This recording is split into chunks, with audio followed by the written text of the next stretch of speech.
Selamat malam saudara, saya Herdina Suherdi. Senang sekali dapat kembali menjumpai Anda dalam Kabinet Kerja Menjawab program Dialog Interaktif kerjasama TVRI dengan Kementerian Komunikasi dan Informatika. Saudara, pemerintah telah mengeluarkan kebijakan atau paket kebijakan ekonomi tahap 1 untuk menggerakkan ekonomi nasional, diantaranya dengan melakukan deregulasi ataupun merevisi regulasi-regulasi yang selama ini dinilai terlalu banyak dan juga menghambat. Termasuk diantaranya adalah Kementerian Agraria dan Tata Ruang yang turut mencantumkan 10 regulasi yang akan direvisi. Malam hari ini kita akan berbincang dalam Kabinet Kerja Menjawab dengan tema implementasi kebijakan paket September 1 di bidang agraria dan tata ruang. Untuk itu sudah hadir bersama kami Kepala Biro Hukum dan Humas Kementerian Agraria Tata Ruang Badan Pertanahan Nasional Bapak Kurnia Toha dan juga Akademisi Hukum Agraria dari Universitas Al-Azhar Bapak Ahmad Safik. Selamat malam Pak Toha dan juga Pak Safik. Terima kasih. Malam Mbak Dina. Ya. Selamat malam Mbak Dina. Baik, terima kasih sudah hadir di Studio 6 TVRI. Terkait dengan paket kebijakan ekonomi tahap 1 atau yang sering disebut paket September 1 ya Pak ya. Apa kemudian yang dilakukan oleh Kementerian ATR ataupun BPN dalam hal ini terkait dengan paket September 1 ini Pak? Ya, seperti tadi Mbak Dina sudah sampaikan bahwa Kementerian Agraria dan Tata Ruang Badan Pertanahan Nasional akan melakukan deregulasi terhadap 10 peraturan. Ya. Nah, 10 peraturan ini terdiri dari 6 PP, 1 peraturan presiden dan 3 peraturan menteri. Nah, melalui program deregulasi, debirokratasi dan lebih memberikan kepastian hukum kepada masyarakat mengenai hak-hak atas tanah, maka kita harapkan pelayanan kepada masyarakat, keadilan pemilikan hak atas tanah itu bisa kita capai. Baik, lalu kemudian regulasi apa saja tadi Bapak sebutkan ada sekitar 10. Terkait apa saja yang akan diregulasi itu Pak, dideregulasi itu? Iya, jadi ini menyangkut PP yang menyangkut pendaftaran hak atas tanah, kemudian peraturan pemerintah mengenai tanah telantar, peraturan pemerintah mengenai jenis dan tarif PNBP yang berlaku pada Kementerian Agraria, kemudian HGU, HGB dan hak pakai juga mengenai rumah untuk orang asing. Juga mengenai PP Peraturan Presiden nomor 71 tahun 2012. Baik, prosesnya hingga saat ini sudah sampai sejauh mana Pak? Hampir selesai. Hampir selesai semuanya, iya. Jadi artinya sudah bisa akan segera dirasakan manfaatnya oleh masyarakat. Iya, benar sekali. Baik, Pak Ahmad Safik, kalau dari kacamata akademisi melihatnya regulasi di bidang pertanahan ataupun tata ruang ini apakah memang perlu banyak direvisi Pak? Dan kalaupun direvisi, kira-kira yang terkait dengan hal apa saja? Saya kira saya sepakat dengan paket, mungkin kita bisa bilang paket September ceria kali ya. September ceria. Bagaimana agar ekonomi Indonesia itu menjadi lebih ceria gitu, menghadapi berbagai tantangan nasional dan global yang semakin tidak mudah gitu ya. Nah, banyak aturan di BPN yang perlu untuk direvisi, diperbaiki, mungkin disempurnakan ya. Misalnya Pak? Misalnya yang sangat penting adalah yang tadi Pak Kurnia mengatakan tentang PP 24 1997 tentang pendaftaran tanah. Nah, di isu pendaftaran tanah ini adalah isu yang sangat penting karena mungkin kalau bahasa masyarakat kalau bicara tentang pendaftaran tanah pasti ya dalam bagian tentang sertifikat gitu. Nah, sertifikat yang dipegang oleh masyarakat itu, PP 24 harus bisa memastikan bahwa sertifikat itu memiliki kepastian hukum yang tinggi. Artinya jangan sampai kemudian saya sudah punya sertifikat bisa digugat orang gitu. Seperti yang banyak terjadi sekarang kan. Nah, saya kira perlu ada upaya-upaya agar PP 24 itu bisa memastikan adanya hak milik atau hak atas tanah yang kalau bahasa akademiknya adalah security of right. Jadi kepastian. Jadi keberadaan dari PP 24 tahun 97 ini selama ini dinilai masih belum memberikan kepastian terhadap kepemilikan tanah. Sudah, tetapi perlu untuk ditegaskan lagi agar bisa memberikan kepastian yang lebih. Karena ini sebetulnya persoalan tidak hanya di PP 24. Karena sertifikat itu, kalau Mbak Dina coba baca-baca, sertifikat itu kan sebetulnya hanya tanda bukti kepemilikan yang kuat, bukan yang mutlak. Tanda bukti kepemilikan yang kuat, yang bukan kuat, yang bukan mutlak. yang mutlak. Oke. Artinya kalau kuat, pertanyaan adalah mungkin ada yang lebih kuat lagi gitu. Makanya ada ruang orang melakukan gugatan. Walaupun saya sudah punya sertifikat, orang mengatakan, oh saya punya bukti yang lebih kuat lagi gitu. Sehingga orang yang punya sertifikat itu masih ada keraguan gitu. Ada kekhawatiran. Kekhawatiran. Tetapi kemudian PP 24 itu sudah mencoba menyelesaikan melalui pasal, misalnya pasal 24 yang mengatakan bahwa, pasal 32 yang mengatakan bahwa kalau sudah diterbitkan sertifikat, lalu kemudian dari sejak terbit sertifikat sampai kemudian 5 tahun nggak ada gugatan, maka sertifikat itu tidak bisa digugat lagi. Itu ada pasal di kemudian mengatakan begitu. Baik. Tetapi ini kan PP kan gitu, peraturan pemerintah. Ini dianggap tidak cukup kuat, harusnya undang-undang. Mungkin nanti Pak Kurnia bisa membahas lebih lanjut bagaimana rumusan yang sudah rencana oleh BPN untuk mengantisipasi persoalan itu. Sekali lagi Mbak, isunya adalah security of rights. Itu yang penting bagi masyarakat, bagi pengusaha. Saya punya hak milik atas tanah, saya punya hak atas tanah.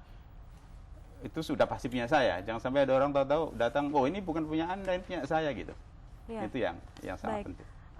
Jaminan akan kepastian itu ya Pak ya. Jaminan akan kepastian itu yang terpenting, yang saat ini menjadi isunya. Pak Toha melihatnya ataupun melihat hal ini bagaimana gitu? Karena ini mungkin yang dicoba oleh pemerintah untuk memberikan kepastian, terutama karena pemerintah saat ini tengah gencarnya mengundang investasi untuk bisa masuk ke Indonesia. Tidak hanya nantinya ini diperuntukkan untuk manfaat bagi rakyat, tapi juga kepastian berinvestasi. Iya. Jadi benar sekali ya, satu hal yang sangat penting bagi hak atas tanah ini adalah harus memberikan jaminan. Nah, persoalannya adalah peraturan pemerintah nomor 24 tahun 97 ini masih menganut apa yang kita sebut dengan sistem publikasi negatif. Nah, sistem publikasi negatif ini artinya bahwa sertifikat itu hanya bukti yang kuat saja. Ini tidak mutlak seperti Pak Sapik disampaikan, artinya masih bisa digugat oleh pihak lain yang merasa bahwa itu haknya dia. Nah, karenanya di dalam perubahan PP 24 ini kami mencoba bahwa kemungkinan untuk digugat ini sekecil mungkin. Nah, artinya melalui proses pendaftaran tanah, waktu pengukuran, waktu pengumuman itu harus sudah benar-benar dilakukan dengan sebaik-baiknya. Misalnya selama ini pengumuman itu cukup di media. Nah, ini kita rubah pengumuman itu termasuk juga di tempat tanahnya. Baik, Pak Toha, sebelum Bapak menjelaskan lebih jauh lagi, mungkin bisa digambarkan Pak tahapan-tahapannya gitu agar publik juga bisa tahu sebetulnya tahapan pendaftaran tanah ya. Tahapan pendaftaran tanah itu. Ini kan yang pertama, ini tentu harus ada permohonan. Setelah adanya permohonan ini pihak kementerian akan datang ke tanah, akan mengukur lah. Nah, setelah diukur ini nanti akan diperiksa lagi oleh panitia A. Nah, setelah itu akan ada pengumuman. Nah, pengumuman ini diperlukan supaya pihak-pihak yang merasa bahwa tanah itu milik dia bisa langsung mengajukan keberatan. Itu ininya, bahwa itu bukan tanah milik si A yang sedang mengajukan, tapi milik kami misalnya. Nah, setelah itu baru kemudian keluar SK dan baru kemudian disertifikatkan. Jadi ini proses, sebenarnya itu proses singkatnya. Tapi semua ini kita coba lakukan sedetil mungkin, batasnya juga itu waktu pengukuran itu harus dihadiri oleh pihak-pihak yang bertetangga. Nah, problemnya di lapangan menghadirkan pihak-pihak yang bertetangga ini juga agak sulit. Mungkin kesibukan kerja segala macam ini juga agak sulit. Tapi kalau ini benar-benar dijalankan, pihak-pihak yang pemilik tanah yang bertetangga hadir, diumumkan di tempat yang itu, kita harapkan ini komplain-komplain ataupun gugatan-gugatan sengketa ini akan makin berkurang. Begitu juga nanti di dalam peraturan ini kalau perpanjangan hak itu. Selama ini kita ingin memperpanjang hak itu, kemungkinan masih ada lagi pihak orang lain yang menggugat. Nah, dan kemudian proses, kalau ada pihak lain yang menggugat ini, proses perpanjangan ini berhenti. Nah, dengan perubahan ini, maka ini tidak berhenti. Jadi perpanjangan tetap jalan. Kalau ada pihak yang merasa mempunyai hak, silahkan menggugat. Nanti kalau dia menang, akan kita perbaiki pemilik haknya atau sertifikatnya. Ya. Pak Safik, dari pengamatan Anda atau mungkin jika membandingkan dengan kondisi di negara lain gitu ya Pak ya, di luar negeri misalnya, untuk menghindari agar tidak terjadi gugatan ataupun sengketa di kemudian hari terkait dengan kepemilikan tanah, itu seharusnya BPN ataupun Kementerian ATR punya semacam pendataan yang lebih baik atau mungkin bisa disebut buku tanah atau apa gitu Pak, agar bisa menjamin keberadaan suatu tanah ini memang sudah milik seseorang gitu. Secara aturan ya Mbak Dina ya, atau secara teori, semakin banyak pendaftaran tanah, maka kepastian hukum akan meningkat. Masalah di Indonesia itu, dari total menurut BPN ada sekitar 85 juta bidang tanah itu baru sekitar 50% yang sudah tersertifikatkan. Baik. Artinya yang bersertifikat saja masih punya tadi status sertifikat telah mempunyai tanda berdiri yang kuat. Nah sementara 50%-nya itu kan masih 42 juta setengah, itu kan masih belum sertifikat. Nah itulah yang lebih banyak menimbulkan masalah. Jadi tetap dalam kondisi sekarang, sertifikasi adalah salah satu cara yang lebih efektif dalam rangka untuk meningkatkan kepastian hukum sehingga mengurangi terjadinya konflik pertanahan. Tetap itu. Baik. Untuk kemudian mengejar agar 42 juta bidang tanah yang belum bersertifikat itu bisa disertifikasi, itu harus menunggu pihak tertentu untuk mengajukan pendaftaran. Ataukah sebetulnya dari BPN atau Kementerian ATR bisa mengejar target pencapaian itu gitu barangkali? Kalau kita merujuk kepada Undang-Undang Pokok Agraria, Undang-Undang Nomor 6 Tahun 1960, pendaftaran tanah itu adalah merupakan tugas negara. Tapi tentu negara akan pertimbangkan kondisi yang ada gitu ya, agar bisa melakukan itu dengan baik. Namun di sisi yang lain, kalau kembali kepada PP 24, pendekatan yang lebih praktis dalam konteks kebijakan Semder ini adalah, kalau menurut saya, bisa direvisi dari sisi misalnya di pendaftaran tanah, itu ada pendaftaran pertama kali, lalu ada pendaftaran selanjutnya. Jadi kalau Mbak Dina punya tanah yang belum bersertifikat, lalu disertifikatkan, itu pendaftaran pertama kali. Lalu ketika sudah punya sertifikat, lalu kemudian dibeli orang, maka akan ada balik nama. Betul. Itu ada pendaftaran yang kedua, lalu kemudian akan terus pendaftaran selanjutnya itu. Betul. Nah kalau dari hasil penelitian yang saya lakukan, dan kajian juga dengan BPN, akan lebih cepat kalau pendaftaran pertama kali, terutama di perdesaan itu digratiskan. Nggak usah aja gitu, karena kan sekarang isunya adalah deregulasi, debirokratisasi, kan gitu ya. Nah kalau itu terjadi mungkin bisa dalam tempo 10 tahun gitu, 5 tahun akan meningkat tajam sekali. Saya kira Pak Kurnia sudah banyak juga membahas tentang itu gitu. Nah itu strategi agar lebih banyak sertifikasinya. Pak Kurnia, apakah itu juga masuk ke dalam rancangan deregulasi yang akan nanti dilakukan oleh Kementerian ATR? Ya. Menggratiskan pendaftaran untuk yang pertama kali. Jadi memang ini, selama ini Kementerian ATR BPN itu sudah mempunyai program Prona. Nah, Prona ini tidak hanya di desa, tapi juga di perkotaan juga dilakukan Prona ini. Baik, sebelum nanti Pak Toha menjelaskan Prona ini apa, kita harus jeda terlebih dahulu. Nanti kita akan sambung kembali Pak Toha dan juga Pak Safik. Dan saudara, Kabinet Kerja Menjawab masih akan kembali sesaat lagi.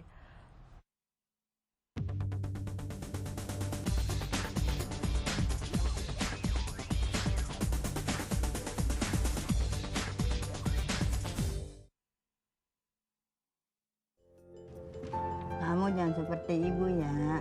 Aku sudah bebas, Bu. Aku bebas. Pastikan Anda juga bebas penyakit kaki gajah. Minum obat pencegahnya di pos pengobatan filariasis terdekat. Cegah sebelum terlambat. Kunjungi pos pengobatan filariasis terdekat. Ayo kita cegah Penyakit kaki gajah. Kekayaan negeri Indonesia adalah laut dengan gugusan pulau yang terbentang dari Sabang hingga Merauke. Setiap pulau di Indonesia tak pernah jenuh menawarkan keindahan dengan eksotiknya desiran ombak dan pasir pantai yang selalu menciptakan tawa. Keanekaragaman pulau Indonesia yang belum terjamah bisa saja menjadi aset berharga dalam dunia wisata bahari negeri ini. Mengapa harus menikmati indahnya sunset di negeri lain kalau laut pulau-pulau Indonesia mampu menawarkan keindahan yang lebih elok dari keseluruhan laut di dunia?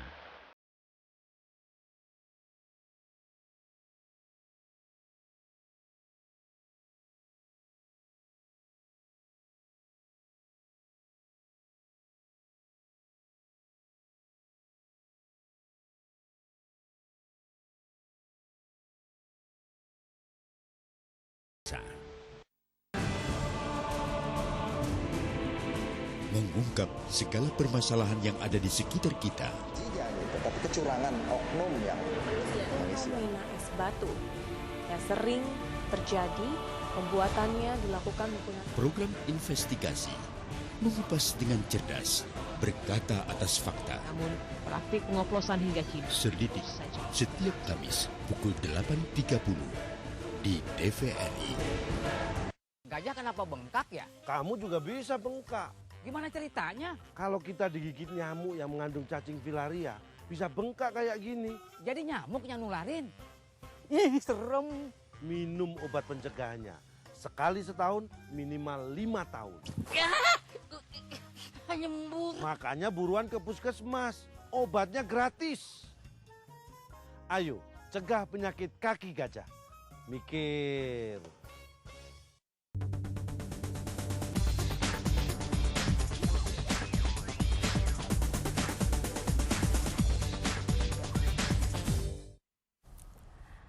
Ya, Anda kembali bersama kami di Kabinet Kerja Menjawab. Kami tengah berbincang mengenai implementasi kebijakan paket September 1 di bidang agraria dan tata ruang.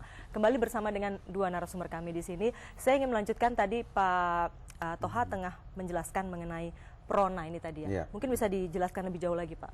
Nah, PRONA ini adalah program agraria nasional, yaitu sertifikasi tanah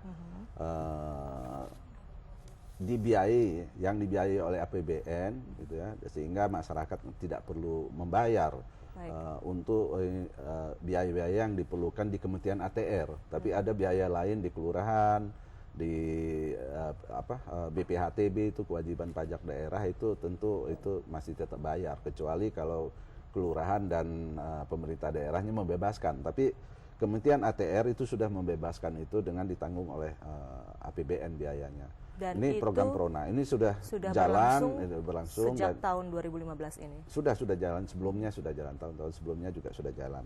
Baik. Nah, kemudian Tapi khusus tadi ya Pak ya, pendaftaran pertama ya Pak ya?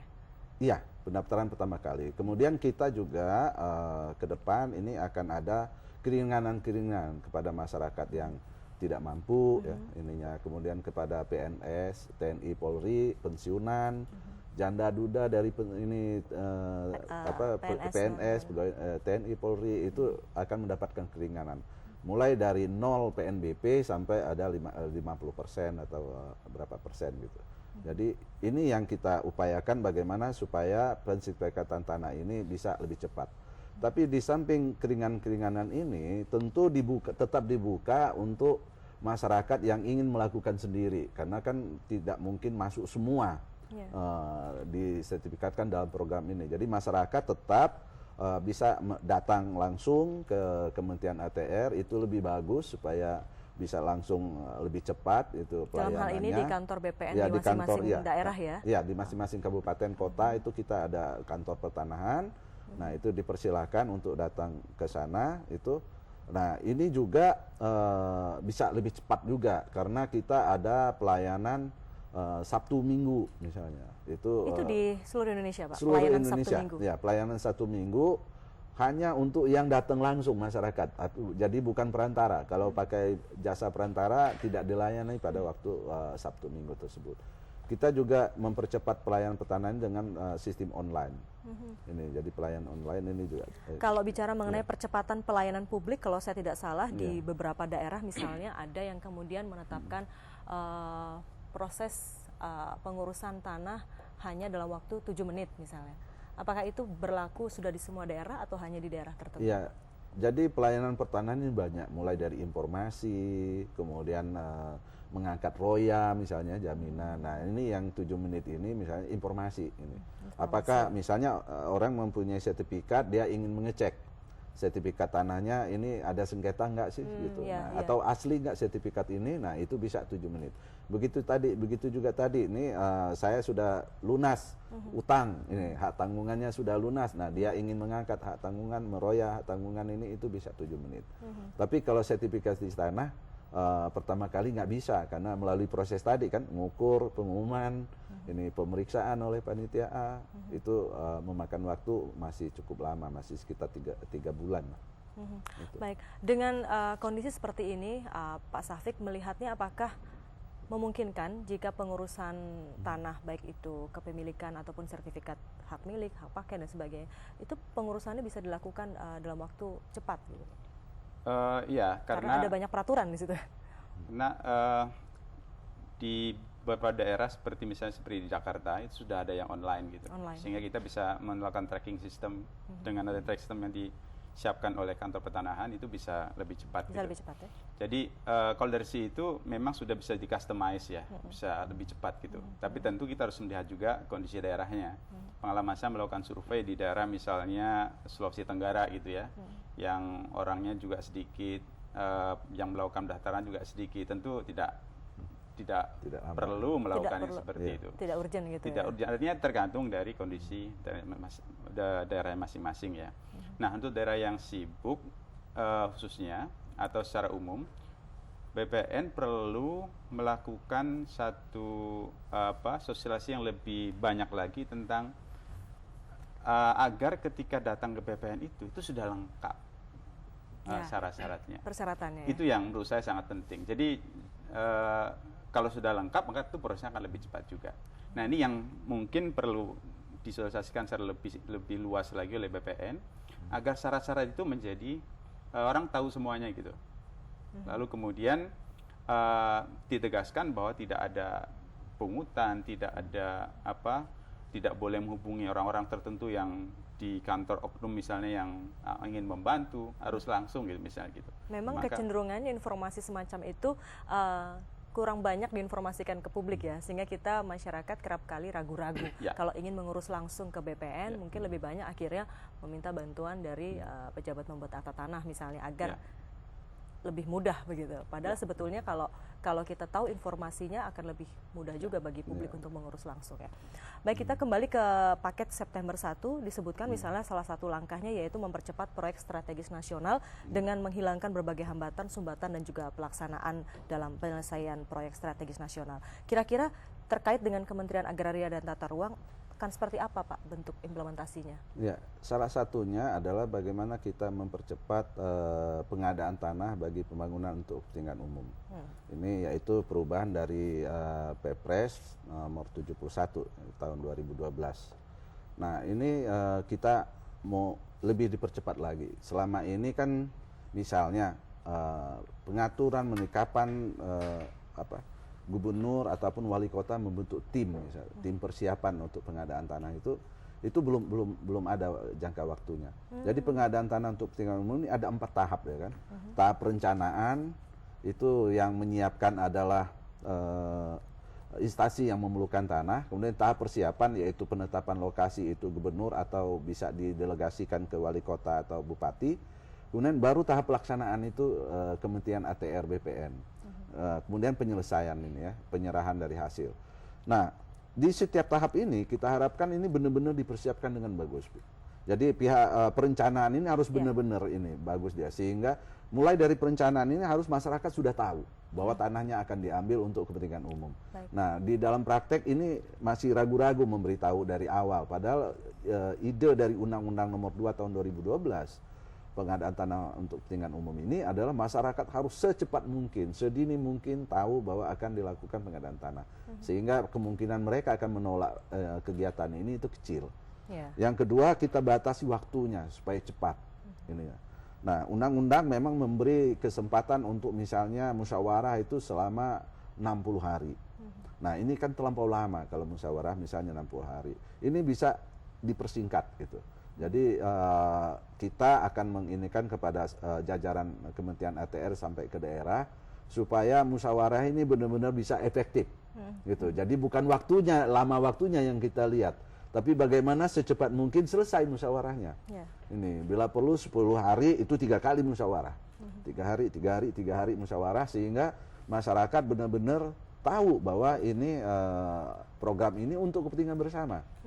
Nah, selanjutnya kita juga ingin memastikan bahwa pembayarannya ini harus tepat waktu.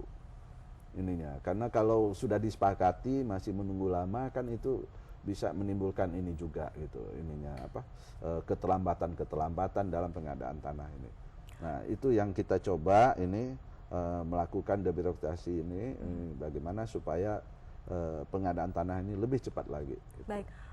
Jadi pengadaan tanah untuk kepentingan umum ini ternyata tidak hanya bermuara ataupun tidak hanya dilakukan oleh BPN ataupun Kementerian ATR, tapi sebetulnya dari mulai tahap planning itu sudah dimulai dari Pemda dan jadi mulai dari tahap perencanaan. Dan itu yang selama ini ternyata masih ada kendala di sana ya Pak ya. Jadi selama ini kan nggak ada tahap-tahap seperti ini peraturan. Nah ini juga undang-undang relatif baru tahun 2012. Jadi ada tahap perencanaan. Nah, tahap perencanaan ini itu lembaga yang memerlukan tanah, misalnya PU atau Kementerian Perhubungan misalnya kan membutuhkan tanah. Nah, dia harus menyiapkan dokumen yang lengkap, syarat-syarat yang lengkap. Dia harus memberitahukan kepada masyarakat bahwa kami ini ingin mengadakan. Perencanaan itu yang masih kurang selama ini. Nah, ini yang kita harapkan ke depan dipersiapkan lebih bagus lagi gitu. Sehingga masyarakat jangan mendadak begitu kita ingin mengadakan tanahnya baru masyarakat tahu, jadi dia itu mendadak. Pak Syafiq, kalau Pak Syafiq melihatnya seperti apa?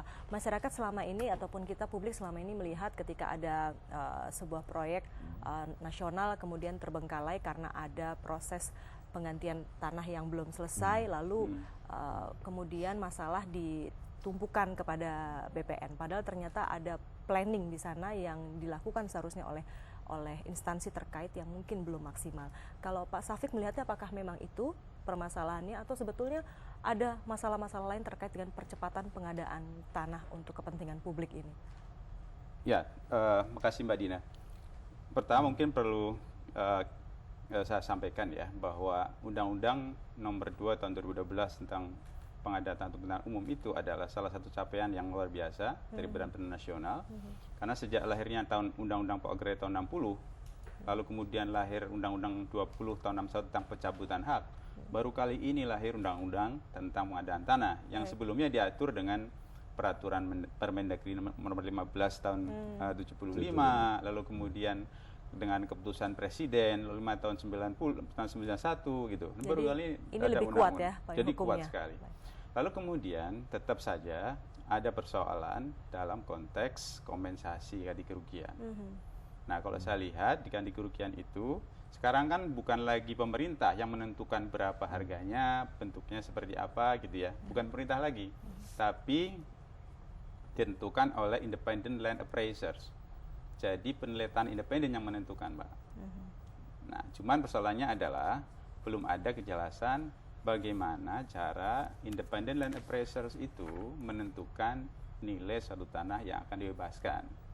Akhirnya kemudian angkanya sering diperdebatkan di mana-mana. Kan ini kok terlalu murah, ini terlalu tidak diterima oleh masyarakat. Nah, ini yang mungkin perlu dilihat metodenya seperti apa sih gitu ya. Metode penghitungan. Undang-undang menyatakan bahwa metode itu harus dipresentasikan oleh independent appraiser ketika melakukan penilaian.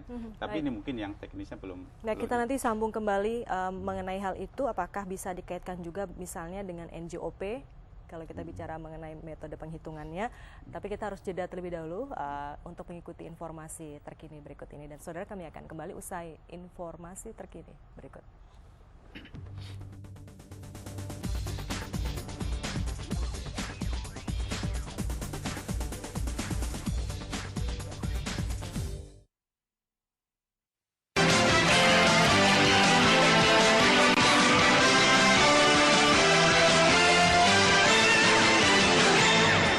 Selamat malam, Anda menyaksikan Indonesia Terkini pukul 20.30 waktu Indonesia Barat bersama saya Rizky Karnegara.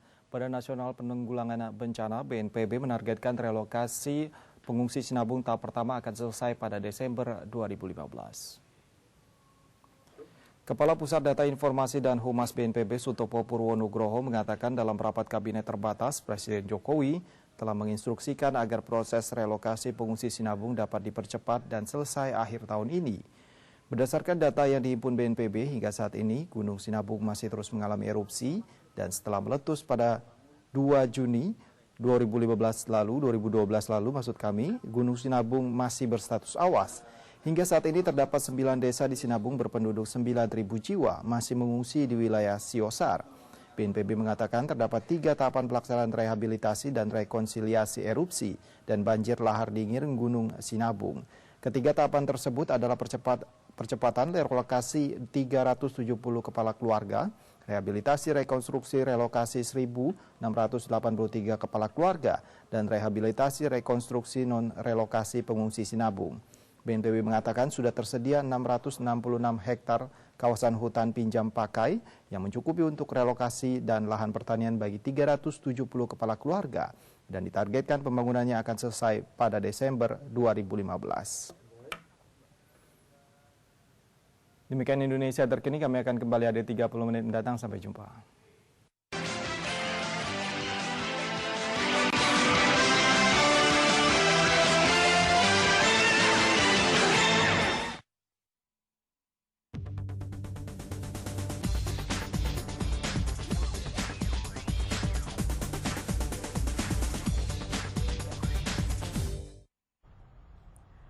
Terima kasih Anda kembali bersama kami di Kabinet Kerja Menjawab. Tema kami malam hari ini adalah implementasi kebijakan paket September 1 di bidang agraria dan juga tata ruang. Anda juga bisa bergabung bersama kami melalui telepon di nomor 574-3476 atau di 574-3478. Saya ingin menyambung lagi yang tadi Pak, mungkin sedikit dengan Pak Safik mengenai tadi bagaimana agar penghitungan kompensasi ini bisa lebih transparan dibuka kepada masyarakat sehingga di belakang hari tidak menimbulkan sengketa yang berkepanjangan sehingga menghambat proyek infrastruktur nasional. Jadi menurut saya itu metodenya. Lalu kemudian yang juga mungkin bisa menjadi paket deregulasi yang sekarang adalah kan kalau tanah saya diambil oleh pemerintah untuk kepentingan umum, maka ada opsi yang bisa saya pilih untuk ganti kerugiannya. Pertama adalah opsinya itu uang. Nah kalau saya sepakat uang, oke, saya akan ambil uang. Lalu kemudian yang kedua adalah tanah pengganti. Lalu yang ketiga adalah relocation, resettlement. Jadi saya akan dipindahkan oleh pemerintah di tempat yang baru, lalu disiapkan rumahnya. Lalu kemudian juga ada opsi saham. Ada saham juga. Lalu dibuka juga opsi yang lain sepanjang disepakati antara masyarakat yang terkena dampak dengan pemerintah. Baik. Nah, opsi-opsi ini sepanjang yang saya tahu itu tidak cukup detail diatur. Misalnya nih, relokasi, ya kan? Kan harusnya ada juknis yang mengatakan relokasi adalah dilakukan dengan tata cara seperti ini di daerah yang sama, kira-kira mirip lah dengan daerah di mana mereka tinggal gitu ya. Itu belum banyak diatur ya secara detail. Itu belum ada aturan detail tentang itu. Baik. Kita akan dengarkan dulu kira-kira apa tanggapan dari publik terkait dengan tema kita malam hari ini. Sudah ada penelpon yang masuk. Halo, selamat malam. Halo, selamat malam. Ya, selamat malam. Dengan Bapak siapa di mana, Pak? Selamat malam TVRI. Selamat malam, Bapak. Silakan, Pak. Saya Samsul Bari Arab dari Riau ya. Saya mau sama Pak Toha dari Kementerian ATR. Begini ya Pak Toha. Saya ada mengirimkan surat pengaduan ke Kementerian ATR /BPN dan kemudian saya juga ada mengadukan pengaduan ya ke Ombudsman ya, ke Komnas HAM. Udah itu Kementerian Dalam Negeri ya. Hanya kantor Bapak ini kalau saya telepon nggak pernah aktif Pak, bahkan dialihkan. Ini kan maunya Kementerian ATR ini teleponnya itu jangan rumit begitulah. Tapi kalau di Komnas HAM saya telepon terus sudah tindak lanjuti, bahkan pengaduan saya sudah diagendakan begitu ya. Di Kementerian Dalam Negeri juga sudah mereka teliti ya, gitu. Di Ombudsman juga mereka teliti. Tapi di kantor Bapak Sulit Pak, udah ada 4 bulan yang lalu saya kirim tuh ya dari Riau ya, saya Samsul Baik. Baliarap. Ini Baik, nomor HP Pak. saya Pak ya. Ya, baik, Pak Samsul. 0812, tolong catat Pak, 0812 Ya. 666 00 604 ya. Baik, Pak Samsul Jadi Bahri, kantor Bapak itu sulit sekali, terima Pak, kasih. dihubungi, Pak. Kita Jadi saya akan minta, sapa Pak, tolong lagi dikirimkan penelpon nomor berikutnya. Halo, selamat malam. Halo, selamat malam. TVRI. Ya, selamat malam. Silakan Bapak. Dengan Pak siapa, Pak?